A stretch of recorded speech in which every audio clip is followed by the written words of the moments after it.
Okay, so moving on to your second. My number 2. Now, I had a bit of a tough time thinking about my number 3 because originally I had Bret the Hitman Hart, and I opted not to put him in. You thought I was going to have him because James, I genuinely thought we'd pick him, so I wrote no notes at all. I haven't. However, my number 2 is quite easy, purely because of my choice for number 3. As I stated earlier, I love Punk on the mic. I think he's one of the best. However, he's not the best, and I've picked number 2, who is and will always be the best on the mic, in my opinion, which is Roddy Piper. Absolutely phenomenal talent. Do yourself a favour, everyone out there, and on YouTube there's a selection of Piper's Pit, a whole playlist, and the controversy for that time, and yeah. You know, what he did. There's a couple in there you're like, no, you can't do that. No, how you There's got one away where with... he cuts a midget's hair. Yeah. I can't remember Black the young... faces. Yeah. Oh, you can't... That's WrestleMania 6. Yeah, that's right. Yeah. That was never the intention, I don't think. I think the intention of that at WrestleMania 6, that was against Bad News Brown. That's right.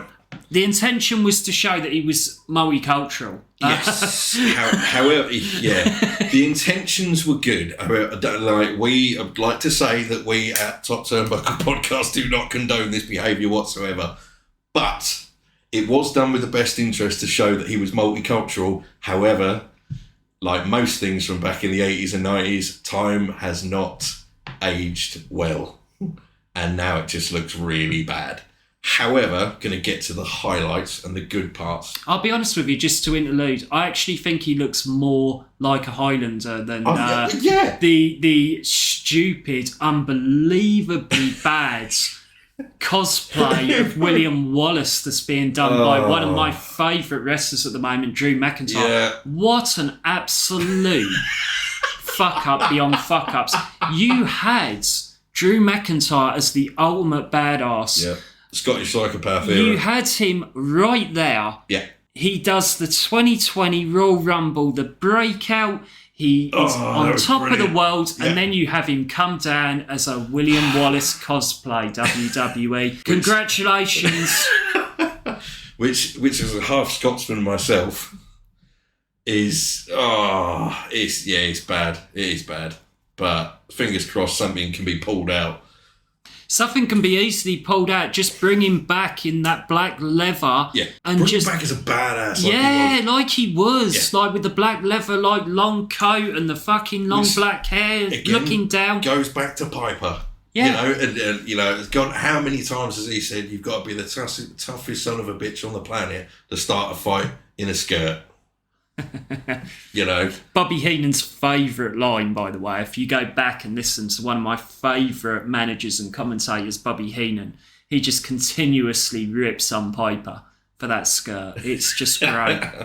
I mean, his in-ring work was, I think, massively, massively underrated.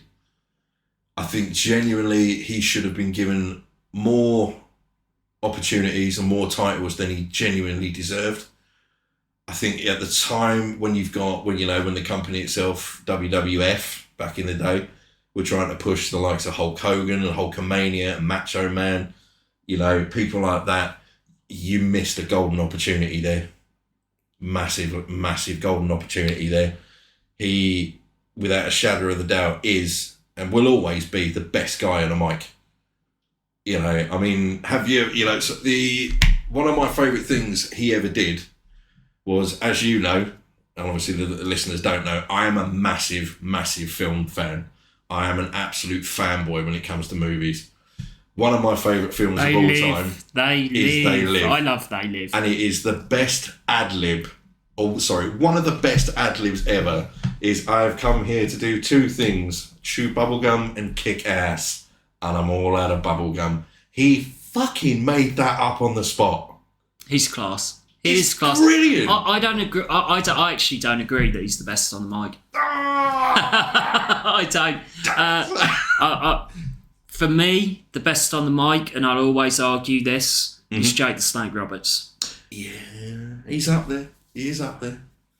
Go back, guys. Watch his promos from the Randy Savage feuds. They are unbelievable. Yeah. They are the Attitude Era before the Attitude Era even exists. They are dark beyond words. Oh, God, yeah, he was dark. Yeah. He's absolutely hijacked my number 2 choice there. We can move on if you want, because Piper, for me, is fantastic. He's a revolutionary. He's a rebel. He's just great. He's brilliant. I mean, like I said, the ad-lib from They Live is fantastic. Everything he's done with the Piper's Pit segments is fantastic. I mean, the whole, was it WrestleMania 2, with the boxing match with Mr. T, losing on a DQ because he body slammed him, was, you know... There was genuine heat there. Oh, God, yeah. Oh, there was genuine heat. They were not, you know... They did not get on. At one point, no. there is actually, if you go back and watch WrestleMania 2, it is a hard watch, by the way, ladies and gentlemen. But there is a moment where the stall is thrown. I can't remember, but who does it? I can't remember if it was T or Piper, but it was done as a shoot. They really didn't like each other, those two. My absolute favourite match, and I know we've discussed this before, for Piper, is the passing of the torch. It's WrestleMania 8, and it's Piper versus Bret Hart for the IC title. It's brilliant. The promo before it is brilliant. The setup for the match is brilliant. And just the movesets between the two were just so fluent. They worked superbly with each other. And I'm gutted they didn't do more with each other. Well, I think that was Piper ending that particular era within his career. Which is such a shame. Because he was, you know, I know he had his run with WCW. He came back with WWE, WWF a few times. It wasn't the same.